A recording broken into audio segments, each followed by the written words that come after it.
According to new research, gum disease may play a role in male erectile dysfunction. Here to shed some light the role gum disease plays in overall health is Dr. Roger Briggs in Scottsdale, Arizona.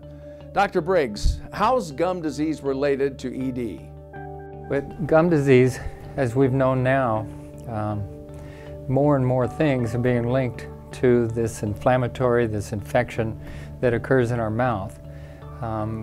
We've known for some time now that it's related to strokes, that it's related to heart attacks, it's definitely linked to diabetes.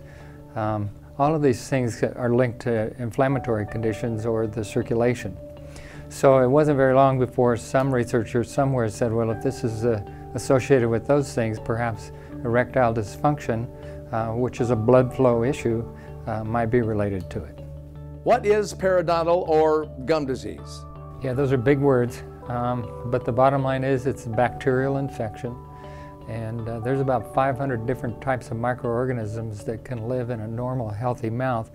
But when we get pathogens that start to grow down into the bone and the gums of our teeth, they become pathogens that now have access to our circulation system. They can get in your bloodstream and begin to raise havoc in all parts of your body. Okay, now how does this relate to men who are in their 50s? You know what these researchers found, that these are all men over 50 that they were evaluating for erectile dysfunction. Those that had light periodontal disease or light infection, their erectile dysfunction rate was at 2%. If they had moderate periodontal disease, it was at 10%.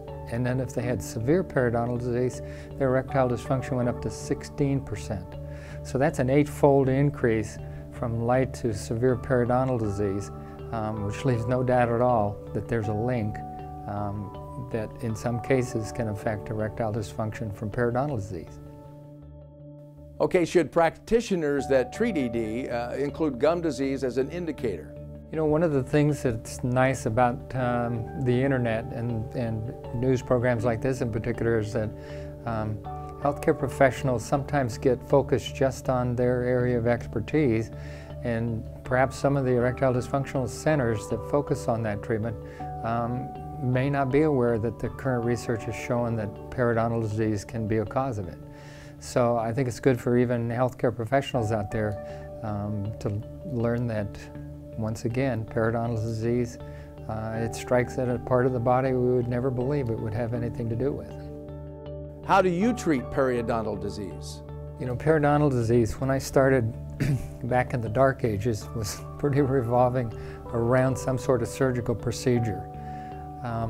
That's really changed, and for those patients who went in and found out they needed to have a scalpel and sutures in their mouth packed with materials 25 years ago, even 20 years ago. The good news is that these things can be treated very effectively, non-surgically, and so it's always amazing to watch patients who get out on the other side of treatment and are just absolutely amazed that it was so non-invasive compared to what they were expecting. Now, what's the first step in getting treatment? Well, certainly if your primary care physician is working with you at some of those conditions, suggest to them that you've been told or that you're questioning whether you might have periodontal disease. You know, some of the first signs is swelling, bleeding is always an indicator, and so if those basic things are happening in your mouth, I certainly would encourage you to see a dental professional and have that evaluated. So you know for sure what degree of periodontal disease you have, what your choices are for treatment, and get that resolved, because health begins in your mouth. Thank you, Dr. Briggs. It's been a pleasure to be here today. This is something that needs to be addressed for a lot of people. I'm Danny Davis. You're watching the Dentist News Network.